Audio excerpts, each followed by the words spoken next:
Indigenous woman known as Ms Dew left a family devastated and a community searching for answers. Today, those answers finally arrived as the coroner released her findings about how 3 days in jail for unpaid fines became a death sentence. For the first time, we can show you the CCTV footage of the events leading up to Ms Dew's death. Footage that reveals disturbing mistreatment at the hands of WA police. A warning, this report by Lauren Day contains images of people who have died.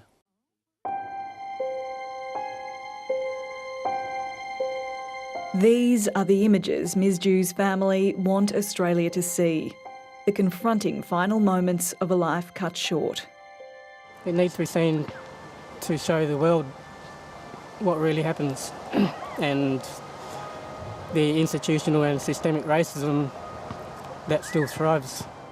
Aboriginal people and Torres Strait people have been in and out of this system for a long, long time, and it's always been, I suppose, our word against theirs, but the footage is real, and this is sadly what's happening in the country today. This footage shows Ms Dew inside her cell on the 3rd day after being jailed for unpaid fines. And the 3rd day she'd complained of intense pain. A police officer picks her up by one arm and lets go. Minutes later, police re-enter and drag her limp body to the cell door. Ms Dew is carried out to the police van and driven to the Headland Health campus. The final scene was redacted by the coroner on the request of Ms Dew's father.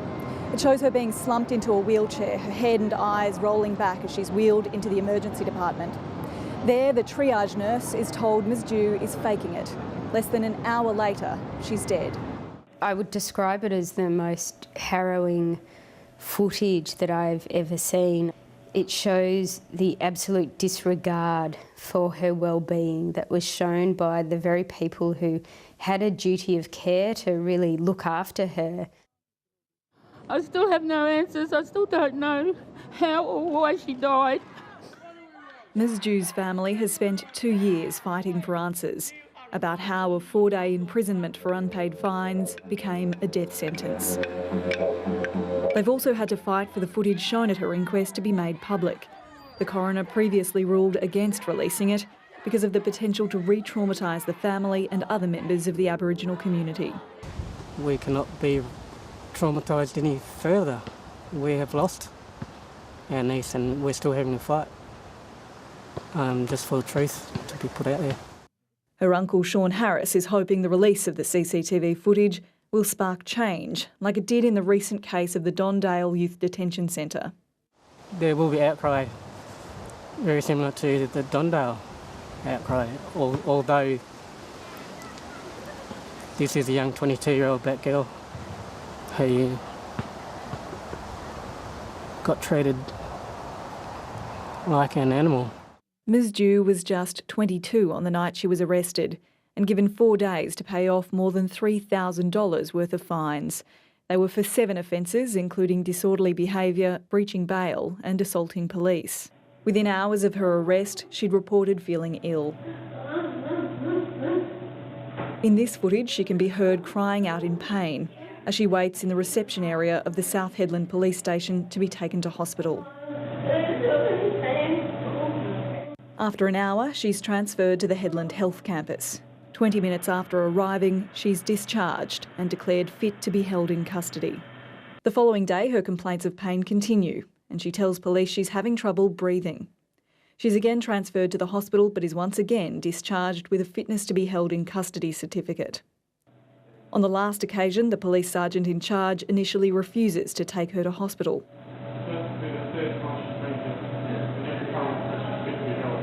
By the time she arrives at the Headland Health campus, she has no pulse, and less than an hour later, she's declared dead. 21 officers were investigated after her death. No one was sacked. The coroner today described the police actions as unprofessional and inhumane, but she didn't refer any of them to the Department of Public Prosecutions. They took someone new, a human life, and no one got accounted for it, you know? No accountability. What we're talking about here is systemic racism. Yeah. We want a conviction. History shows there's never been a conviction for any black deaths in custody in Australia. No more deaths Ms Dew's death in 2014 sparked protests and a promise from the Western Australian Premier. I will give you a personal commitment as the Premier of this state. I will personally take on to work with ministers to try and reduce the number of Aboriginal people in our jail system and to reduce the sort of tragedies that we're talking about tonight. I will do that. This year marks 25 years the Royal Commission into Aboriginal Deaths in Custody. What that means is that governments have had a roadmap for making sure deaths like this don't happen for 25 years, and they haven't adequately acted on that roadmap. Certainly the Western Australian government hasn't. Ms Dew was born just months after the Royal Commission handed down its final report. Many of the coroner's recommendations today were contained in that historic document, including more cultural competency training for police and that the law be changed so people could no longer be imprisoned for the non-payment of fines. She should have never, ever been in custody. If she was in any other jurisdiction in Australia, it's highly likely that she would be alive today. Western Australia has the worst fines default policy in the country. It doesn't distinguish between those who will not and those like Miss Dew who cannot pay their fines. The Death in Custody Watch Committee has been pushing for a custody notification service, a 24-hour legal advice phone line for Aboriginal people taken into custody. Today, the coroner agreed it should be introduced. If that was in place, she would be here. It is effective. We don't have it. It's minimal costs. I believe something like $500,000 under $600,000 a year. As the WA government considers the coroner's findings, Ms Dew's family and their supporters hope her death is a catalyst for major change. I desperately hope that the Western Australian government and the broader Australian public is able to really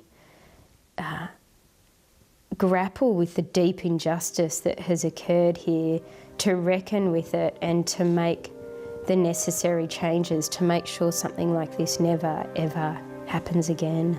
The fear is that more people will die, and young people at that. They're our future. She and people like herself are people that the community look up to and respect, and yet they're taken away from us. They're not just taken away from the black community, they're taken away from the whole community.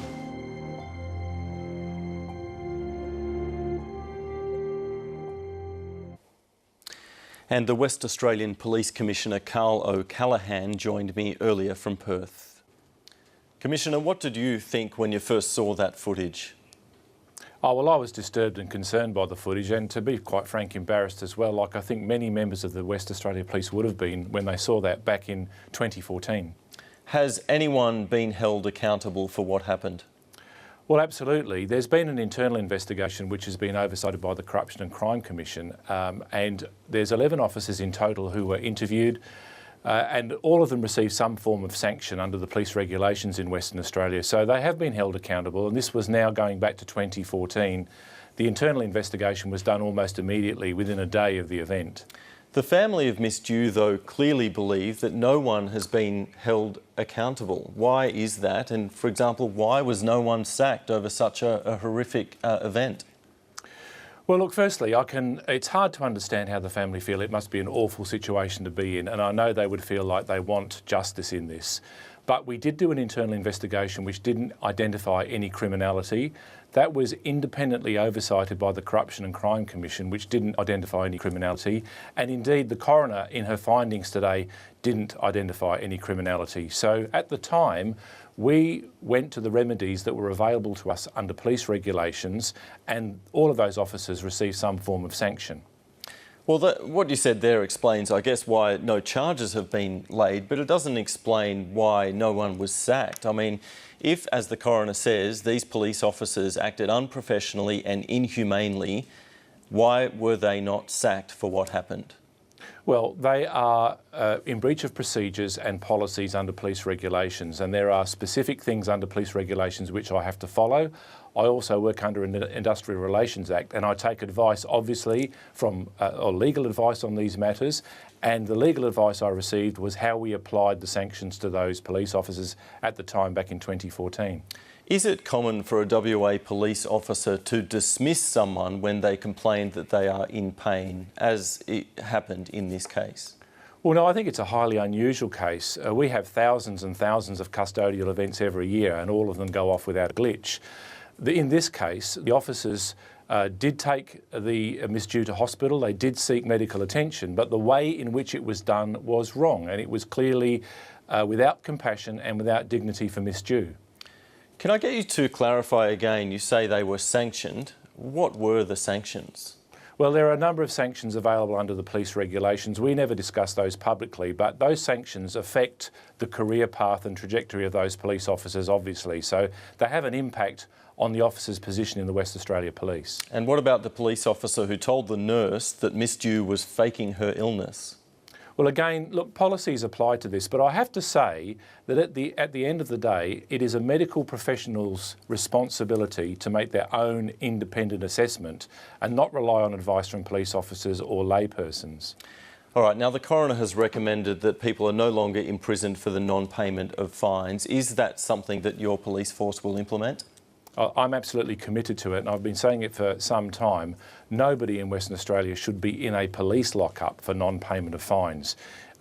We now believe that the way to handle this is if there must be some incarceration, it needs to be done by the Department of Corrective Service or prisons, and indeed we'll be instructing police officers in this state that if they have not got a plan to get that person to a prison within 8 hours of arrest, they're not to execute the warrant. Now, that could be a problem in Western Australia because it contravenes some of the orders of the court that are in place currently. And is that procedure already happening? You've issued that directive to your force? We're about to issue the directive. It probably won't be fully rounded out till next week because it's quite complicated. We have to take into consideration how this affects the most remote locations in Western Australia. I must say that these warrants mostly affect Aboriginal people in regional Western Australia, so it will become quite complicated when we get down to the transfer of those prisoners to a corrective service facility.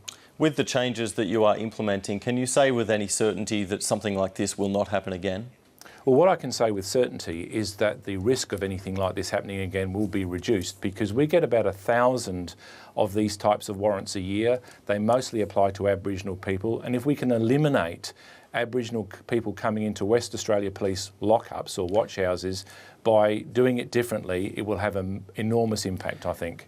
Commissioner, the family of Miss Dew clearly believe that this is an issue of racism, and the underlying question is, would a white woman have been treated in this same way? Well, look, in fact, the coroner didn't find that and said exactly the opposite, and she had the opportunity to question the officers in a lot of detail when she was doing the inquest. So none of those claims, I should say, stack up. Okay, Commissioner, thank you. Thank you, Hayden. President Barack Obama has promised to take action in retaliation for suspected Russian cyber attacks that potentially influenced the outcome of last month's election. US intelligence agencies believe Russian hackers were responsible for breaking into the Democratic National Committee's servers and releasing embarrassing emails through websites such as WikiLeaks. Overnight, WikiLeaks founder Julian Assange declared the Russian government was not the source for the leaked emails. Assange is still holed up in the Ecuadorian embassy in London.